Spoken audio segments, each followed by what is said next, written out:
신나는 시사 토크쇼 오태훈의 시사본부.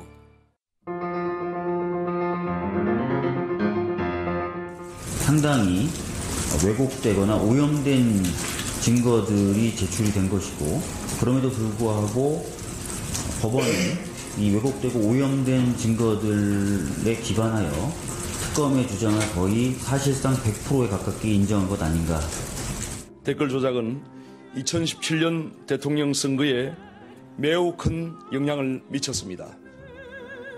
대선 결과의 정당성에 대한 국민적인 의혹이 거세지고 있습니다. 법원의 짜맞추기 판결에 강한 유감을 표합니다. 김경수 지사의 결백이 밝혀지고 무죄 인정을 받을 것임을 확신합니다. 거짓 덩어리 김 지사는 부끄러움을 알고 사퇴하십시오.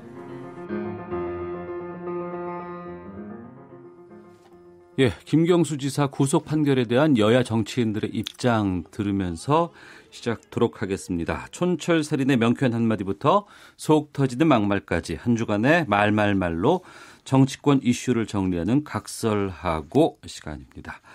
각설하고 들으시면서 청취자 여러분들의 참여 저희들도 기다리고 있겠습니다. 샵 9730번으로 여러분들의 의견 보내주시면 중간중간에 반영하겠습니다.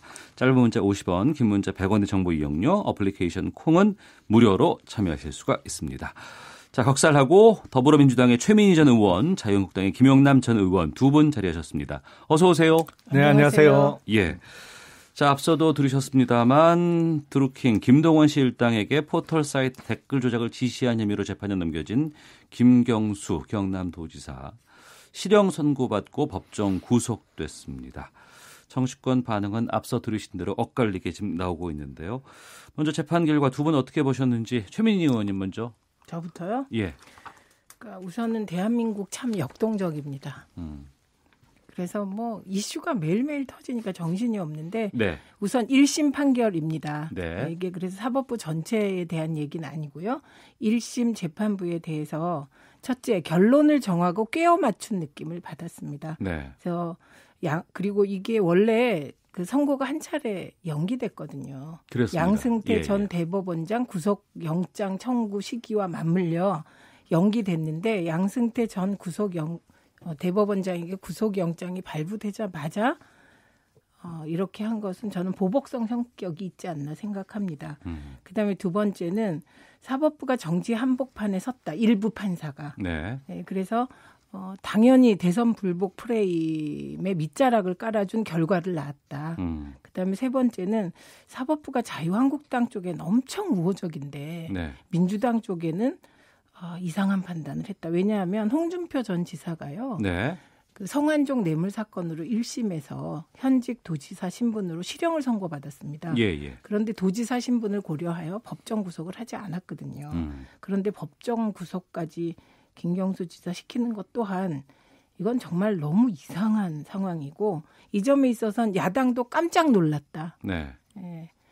그런 거고 그리고 심지어 그 당사자 홍준표 전 경남지사도 예측하지 못했다. 대단하다. 이렇게 얘기했으니 왜 이렇게 편향돼 있는지 이해하기가 어렵습니다. 어쨌든 1심 판결이므로 네. 사법부에 아직 법에 기초한 판단을 하는 판사들이 많이 있다고 믿기 때문에 바로잡힐 거라고 생각합니다. 김영남 의원님. 최 의원님 말씀이 아니라 지금 민주당의 지도부의 반응을 보고 제가 느낀 점은 이 집권해서는 절대로 안 되는 세력이 지금 집권을 하고 있구나라는 생각을 할 수밖에 없었습니다. 지금 민주당은 야당이 아니에요. 집권 여당입니다. 근데 집권 여당의 그것도 당대표를 비롯한 지도부가 사법부를 비난하면 그거는 그냥 일당 독재하겠다는 얘기밖에 안 되는 거예요. 네. 사법부 판단이 자기 마음에 안 들면 갑자기 적폐 판사가 되는 거고 국회의원의 활동도 자기 마음에 안 들면 시비 거는 거고 그럼 민주당 일당 독재하겠다는 얘기밖에 더 됩니까? 이번에 김경수 지사에 대해서 1심 선고를 한 그 판사가 불과 몇 달 전까지만 해도 박근혜 전 대통령에 대해서 국정원 특활비로 6년 또 공천 개입 문제로 2년 해서 8년 선고했고요. 그 전에는 김기춘 실장, 조윤선 장관에 대한 구속영장 다 발부했던 똑같은 사람이에요. 그러니까 자신들이 바라던 대로 선고 결과가 나올 때는 훌륭한 판사고 뭐 정의가 실현됐고 이렇게 얘기하다가 같은 판사가 자기네들 마음에 안 드는 판결을 하니까 갑자기 양승태 사단이고 적폐 판사고 보복성 판결이고 아니 이게 집권 세력이 할 얘기입니까? 정말 큰일 났어요 우리나라. 예. 아이고 자유한국당은 헌재 탄핵에 불복하는 거 아닙니까? 그래서 탄핵에 대해서 계속해서 문제 삼는 분들이 다수시잖아요. 그래서 그렇게 말씀하시면 안 되고 제가 지금 성 판사에 대해서 개인적인 얘기를 하지 않는 것은 그런 의혹이 있습니다. 실제로 이분의 경력을 쭉 보면 그런 의혹을 가질만 하지만 판결로 봤을 때 이해 안 되는 게 한두 가지가 아닙니다. 첫째는 컴퓨터 업무 방해죄, 이 매크로 어뷰징과 관련하여 여지까지 이게 벌금형 정도였습니다. 많았어요, 이게. 업체를 가지고 하는 데도 있습니다. 그런데 벌금형을 때렸던 걸 갑자기 김경수 지사 드루킹 판결 전에 한 번의 판결을 통해서 이걸 그냥 징역 집행유예 판결을 내리면서 갑자기 법원이 바뀐 겁니다. 이래도 됩니까, 법원이? 저는 판결에 대해서만 말씀드립니다. 그리고 컴퓨터 매크로 어뷰징에 대해서 이거를 여론 조작으로 규정하면서 이런 식으로 실형 때리는 나라가 OECD 국가 중에 어느 나라가 있습니까? 지금 이게 지금 이번 1심 판결은 1심 재판부가 한 일은 그 사법부 역사상 이상한 5점을 남긴 판결입니다. 컴퓨터 어뷰징은 컴퓨터 매크로 어뷰징답게 판결해야 되는 거예요. 네. 그래서 제가 1심 재판부가 정치의 한복판에 섰다.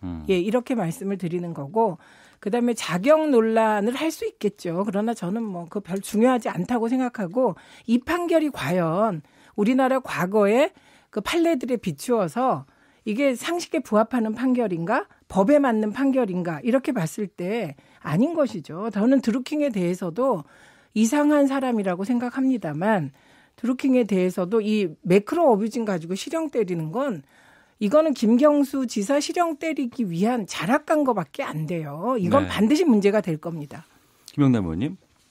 이해가 안 되는데 같은 이 말씀 댓글 해보세요. 잠깐만요. 같은 댓글 사건으로 국정원 댓글 사건으로 해서 실형을 복역한 사람이 지금 도대체 몇 명입니까? 그리고 김경수 지사보다 형이 적게 나왔어요. 그거보다 더 세게 나왔어요. 그리고 뭐 매크로로 그 조작한 게 어떻게 실형 사안이냐 그러는데 아니 어느 누가 매크로 조작 사건도 있었고 댓글을 잘못 단 경우도 있었습니다만 이번 건 같이 매크로 등을 이용해서 8,800만 건, 거의 9천만 건을 조작한 경우가 어디 있었어요. 참 아니 의원님, 이걸 비교할 걸 비교해야죠. 그러니까 의원님. 건수가 작으면 벌금이 나올 수도 있어요. 그리고 국정원 댓글 사건 때 의원님. 그렇게 난리치던 민주당이 자기들이 지금 구속됐다고 그래서 이렇게 말을 180도 바꾸는 건 전 상식 밖이라고 생각합니다. 의원님, 지금 말씀 바로 하십시오. 마무리해 주시고 이제. 국정원 댓글 사건이 문제가 된 것은요. 국정원, 군, 청와대, 국가기관이 총동원해서 댓글 작업을 했기 때문에 문제가 된 거예요. 그때 문제 제기한 게 댓글의 결과를 얘기한 게 아닙니다. 그래서 이게 공무원, 그것도 청와대가 주도해서 모든 건부가 총동원된 댓글 사건이라서 국정원 댓글 사건이 문제가 된 거고요. 제대로 아셔야 되고 그다음에 또 하나는 드루킹이 구속된 이후에 네이버 댓글을 분석한 자료가 나왔으니까 좀 보세요. 네이버 댓글 그 정도 수준으로 지금 댓글 작업이 되고 있다. 그런 자료가 나왔습니다. 그러니까 우리가 사실은 자료도 보고 본질을 좀 분리할 줄도 알고 이래야 됩니다. 자, 국정원 댓글 사건하고 이번에 드루킹 사건하고는 한 두 가지 점에서 차이가 있습니다. 국정원 댓글은 사실은 안보나 외교 관련된 댓글을 달면서 정치 관련된 댓글의 비중이 0.1% 정도 됐어요. 그러니까 1000건 정도의 댓글을 달면 그중에 한 건 정도가 정치 성향 아니면 선거 관련성이 있다고 해서 문제가 됐던 사건이죠. 그리고 드루킹 사건은 거의 100%가 사실은 정치 선거 관련된 댓글 그리고 좋아요 화나요 댓글 조작 사건입니다. 그런 차이점이 있고요. 두 번째 차이점은 2012년도 대선 때 댓글로 인해서 어느 정도 선거 결과에 영향을 미쳤냐 대단히 의문입니다. 근데 2017년 사건은요. 5월 9일 선거를 앞둔 6개월 전만 해도 대선 지지도 1등이 당시 문재인 출마 예상자가 아니었어요. 누구였어요? 그때는 반기문이었죠. 그리고 반기문 후보가 금방 포기한 다음에는 안철수가 떴어요. 근데 고비 때마다 인터넷을 통한 댓글에 무너졌습니다. 그 두 후보가 한 명은 완전히 출마를 포기했고 안철수 후보는 꺾였고 네, 두 분 정리해 주시고요. 선거의 영향은 잠깐만요. 제가 마무리 짓겠습니다. 이게 전모가 다 드러나면 대선에 끼친 영향에 있어서 사실은 고비 때마다 얼마나 이런 게 활용됐는지 사실은 앞으로 밝혀져야 될 부분이 훨씬 더 많습니다. 알겠습니다. 의원님, 그러면 드루킹이 청와대 직원이었습니까? 국정원 직원이었습니까? 예, 드루킹이 군대에 있는 사람이었습니까? 본질이 다릅니다. 김경수 도지사의 법정 구속과 관련된 것은 저희가 마무리에 시사법정 시간에 여기에 대한 법원의 판단이라든가 또 앞으로의 전망에 대해서 좀 자세하게 법적으로 좀 검토를 해보도록 하겠습니다. 청취자께서 계속 의견 보내주고 계시는데요. 1090님, 집권당과 입법부인 여당 의원들의 이번 판결 비난은 도저히 이해할 수가 없습니다.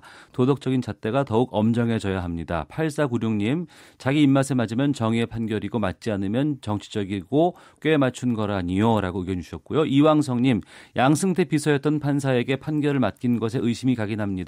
전형민님, 국정원 이용해서 조직적으로 여론 조작한 적폐와 이 사건을 비슷하게 올려놓는 시도만큼은 절대로 막아내야 합니다라고 봅니다.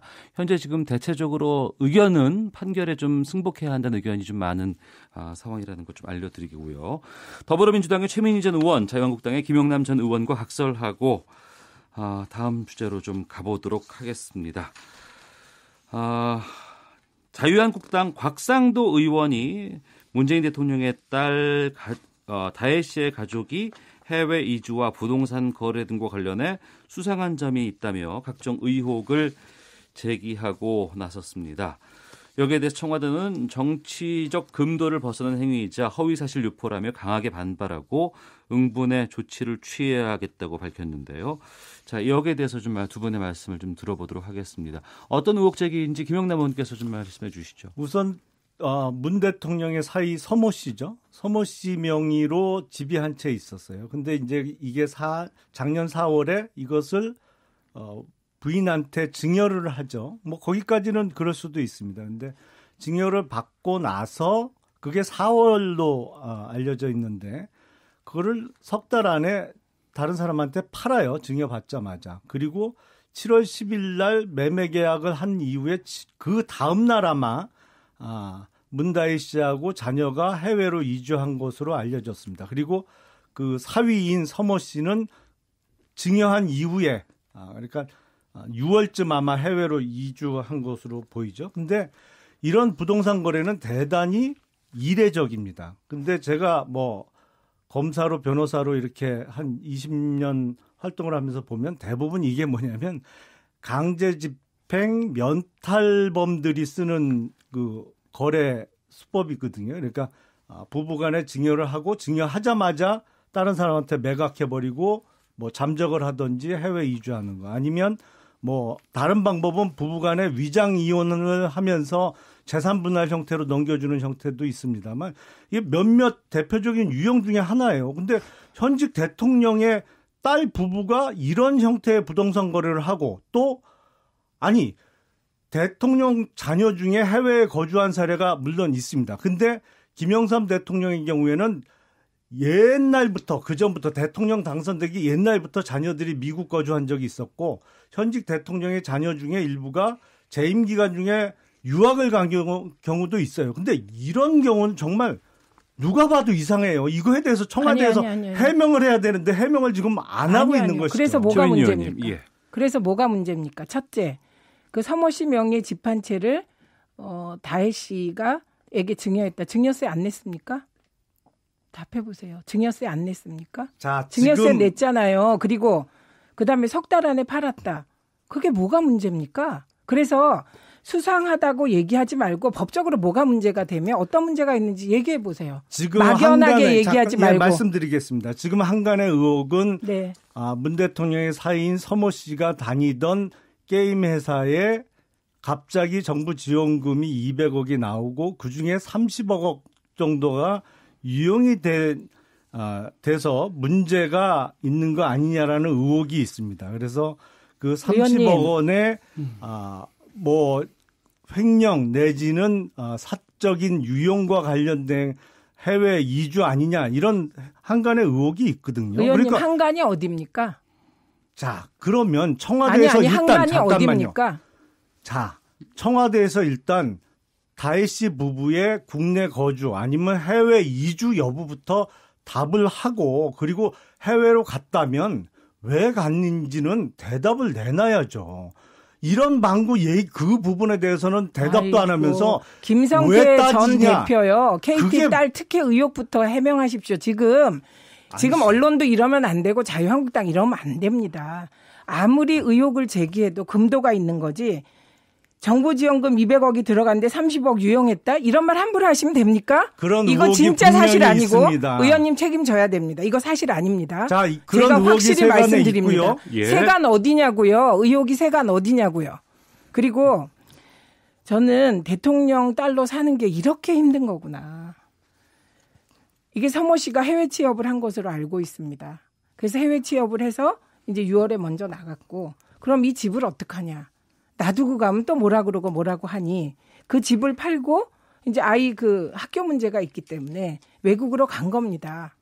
이거 아무 문제가 없는 정상적인 것입니다. 네. 그런데 대통령을 흔들기 위해서 지금 말씀하셨듯이 세간에 이게 뭐 지읒일보나 디귿일보나 여기에 실렸다 이것도 아니고 세간에 이런 의혹이 있으니까 문제일 거다. 이게 말이 됩니까? 게다가 곽상도 의원은요. 제가 가장 의문스러운 거는 강기훈 유서 대필이라는 전대미문의 조작 사건의 담당 검사잖아요. 수사 검사입니다. 그런데 이런 분이 어떻게 지금 국회의원인지 제가 깜짝 놀랐습니다. 그리고 강기훈 씨는 그 억울한 누명을 쓰고 암 걸려서 지금 죽어가고 있잖아요. 이게 정의로운 겁니까? 그리고 곽상도 의원이 이걸 하시려면 정부지원금 200억 중에 300억을 유용했다는 증거 대고 얘기하세요. 이렇게 의혹만 제기하고 막 던지는 게 이게 제대로 된 의정활동입니까? 게다가 오늘 중앙일보가 특종한 거 보면 단독으로 한 거 보면 그 초등학교에 타겟으로 자료 제출을 계속 요구했고 왜인지 그 초등학교 담당자는 그 시기에 비슷한 자료가 7명이 있었는데 콕 찍어갖고 대통령님 외손자 자료만 넘겼다는 거 아닙니까? 네. 이 과정에서 곽상도 의원의 갑질이 있었는지 없었는지 이거야말로 특검해야 됩니다. 지금 국회의원들의 이 특권적 의식하고 갑질이 우리 사회 병들게 하고 있습니다. 자, 제가 보기엔 이 문재인 정권이요. 최근에 우리나라에 있었던 30년 동안의 역대 정권 중에 좀 점잖은 표현으로는 가장 권위주의적인 정권이고요. 좀 직설적으로 말씀드리면 가장 독재 정부에 가깝습니다. 앞선 김경수 지사에 대한 사법부의 판결에 대해서 마음에 안 들면 적폐 판사고 양승태 사단이라 저거는 탄핵해야 되는 판사가 되는 거고 야당 현역 국회의원의 그 정당한 의문 제기도 자신들에 대한 공격이고 마음에 안 들면 그 국회의원이 나쁜 사람이고 해서는 안 될 짓이에요. 현역 국회의원이 관련 부처나 아니면 정부기관이 됐던 어디 공공기관에 자료 제출 요구를 못합니까? 그리고 대통령 사위라도 해외에 취업할 수 있습니다. 그러면 해외에 취업을 하게 되면 그 이상한 주택 거래는 뭐예요? 도대체 집을 팔게 되면 자기 명의로 돼 있던 것을 팔고 이주한 것도 아니고 그걸 아내한테 증여하고 증여하자마자 제3자에게 매각하고 바로 그 다음날 해외로 이주해요?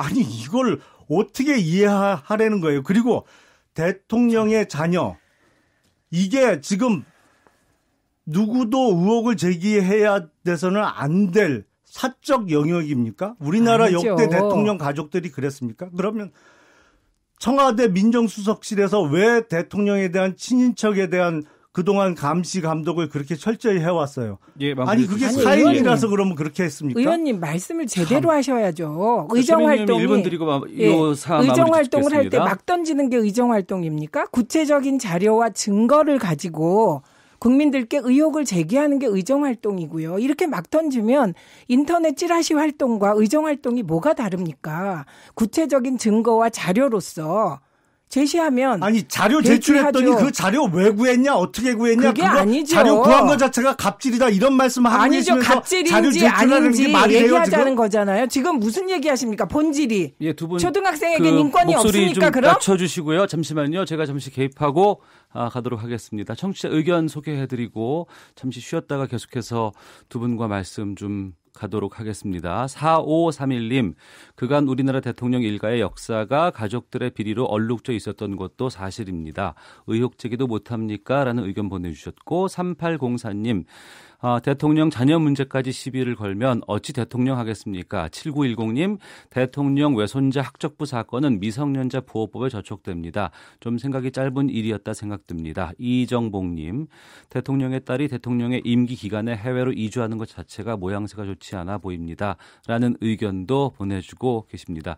1시 26분 지나고 있는데요. 헤드라인 뉴스 듣고 계속해서 각설하고 이어가도록 하겠습니다.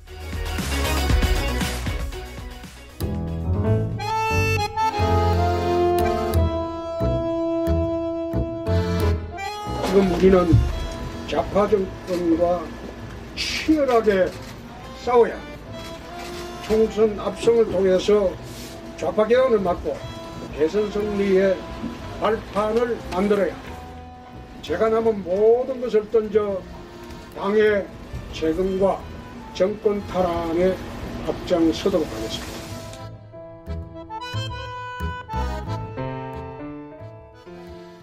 네, 각설하고 더불어민주당의 최민희 전 의원, 자유한국당의 김용남 전 의원과 함께하고 있습니다.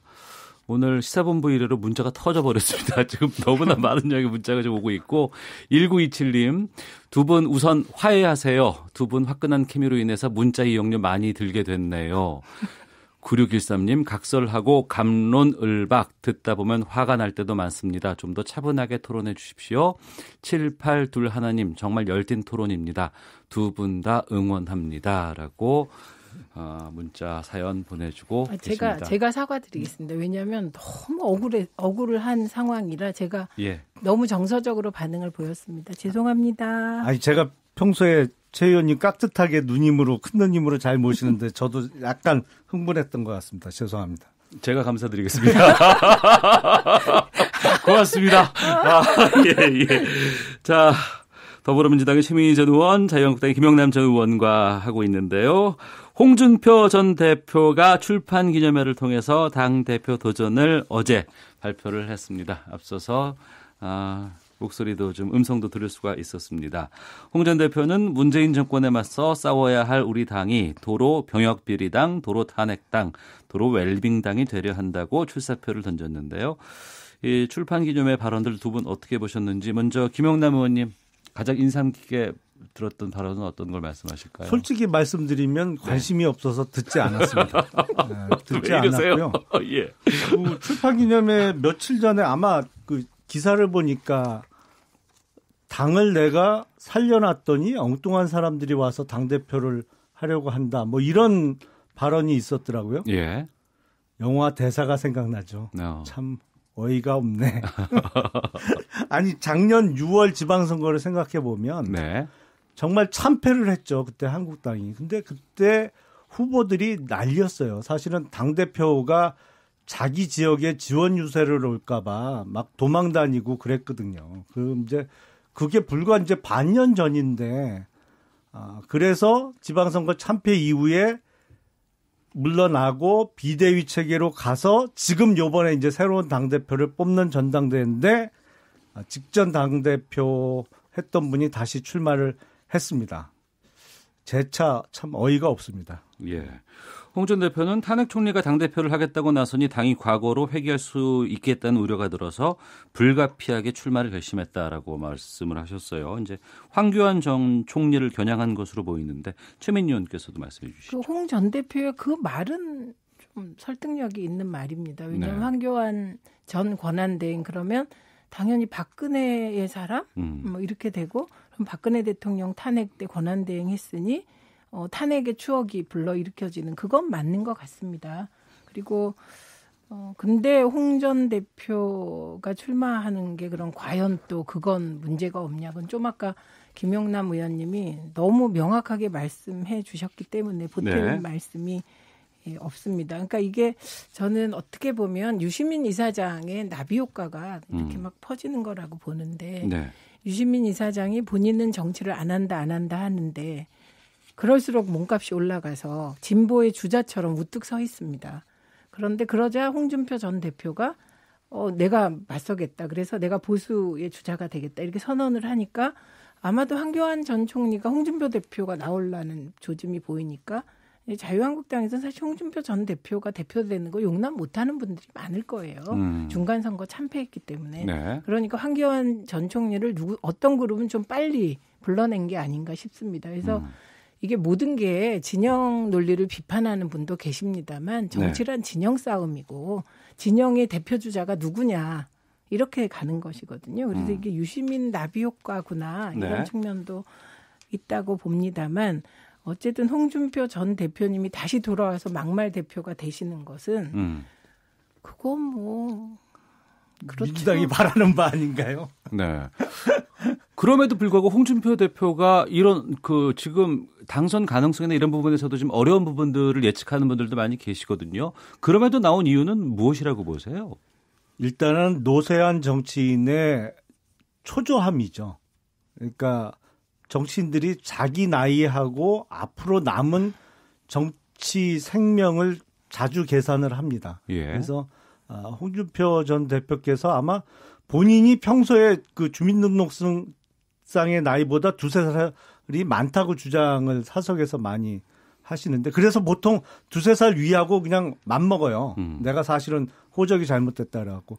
근데 본인 주장에 의하면 거의 이제 70을 바라보는 연세거든요. 그러다 보니까 이번에 쉬고 그러면 또 잊혀지고 그러면 기회가 없는 거 아니냐. 이런 정치인들의 초조함이 아마 출마 동기의 가장 큰 부분이 아닐까 싶습니다. 네, 최민희 의원께서는 지금 언론 쪽에서는 빅3 그래서 뭐 황교안, 홍준표, 오세훈 전 시장까지 이렇게 빅3로 보고 그 외에 이제 지금 뭐 출마를 하겠다는 분들은 그 외에도 또 많은 분들이 계시거든요.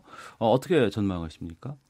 일단 황교안 전 총리의 당선 가능성이 가장 높죠. 왜냐하면 홍준표 전 대표의 경우는 지방선거 참패의 대표 이렇게 돼 있고 오세훈 전 시장의 경우는 다른 것보다 무상급식 주민투표라는 우리 역사상 처음인 것 같아요. 그걸 통해서 사퇴 당하신 분이잖아요. 그러면서 그때부터 저는 보수는 어려워지고 진보 쪽은 박원순 시장이 당선되면서 다시 이렇게 정비가 되기 시작한 것 같거든요. 그리고 뿐만 아니라 정세균 전 의장님께 종로에서 이기는 분위기였잖아요. 그때 초기에 뭐 많이 앞섰는데 패배한 거잖아요. 그러니까 이 두 분은 선거에 패배라는 이미지가 붙어 있습니다. 그러면 당대표 선거는 사실 진영의 대표를 뽑는 건데 패배의 추억이 가득한 분을 당원들이 선택하실까? 좀 이런 생각이 있어서 지금 황교안 전 총리가 될 가능성이 높아 보입니다.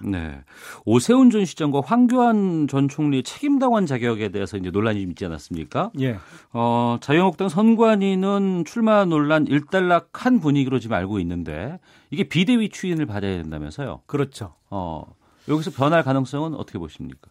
별 이상은 없을 거로 저는 생각을 합니다. 이게 김병준 비대위원장께서 정치 경험이 조금 없으셔서 그랬던 것 같은데 통상의 경우에 이제 3개월 이상 당비를 납부한 책임 당원이 출마할 수 있다라고 돼 있어요. 근데 매번 총선이나 지방선거 때 보면 저도 사실은 공무원 그만두고 19대 총선 때 바로 출마했습니다만 이 3개월 이상 당비 납부 이거를 이제 3달치 당비를 한꺼번에 내면서 책임당원 자격을 인정해 주는 거로 매번 큰 선거 때마다 그렇게 했거든요. 그러니까 이제 그 입당을 마지막에 하는 선거를 앞두고 이제 입당하는 공무원 출신이나 뭐 비당원들도 출마를 할 수 있었던 건데 그거 마찬가지예요. 매번 선거 때마다 그렇게 자격 인정을 해 줬습니다. 그러니까 이걸 갖고 뭐 출마 자격을 시비 걸었던 것은 조금 과거 전례를 몰라서 했던 말씀들이 아닌가 싶습니다. 일정을 그럼 보겠습니다. 2월 27일 전당대회잖아요. 그리고 그 전에 이제 뭐 컷오프를 거친다거나 이런 일정들이 있을 것 같은데. 예. 그리고 이번에는 당 대표와 최고위원을 분리해서 선출하는 것으로 되어 있고요. 예. 중간에 뭐 후보 단일화 같은 것들도 저희가 점쳐볼 수 있을까요?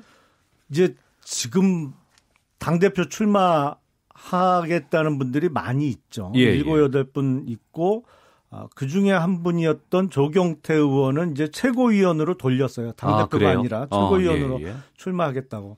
근데 소위 얘기하는 빅3 그러니까 뭐 황교안, 오세훈, 홍준표 이 세 분 간의 후보 단일화는 어려울 것 같고요. 네. 그 밑으로 중에 후보 단일화가 가능할 것이냐. 근데 그 세 분을 제한 나머지 분들은 김진태 의원 정도가 조금 의미 있는 지지율이 나오고 네네. 지지율이 미비해요. 그래서 사실은 컷오프 단계에서 4명으로 정리가 되고 그 4명 중에 4명 간의 어떤 후보 단일화 합종 연행이 가능하겠느냐.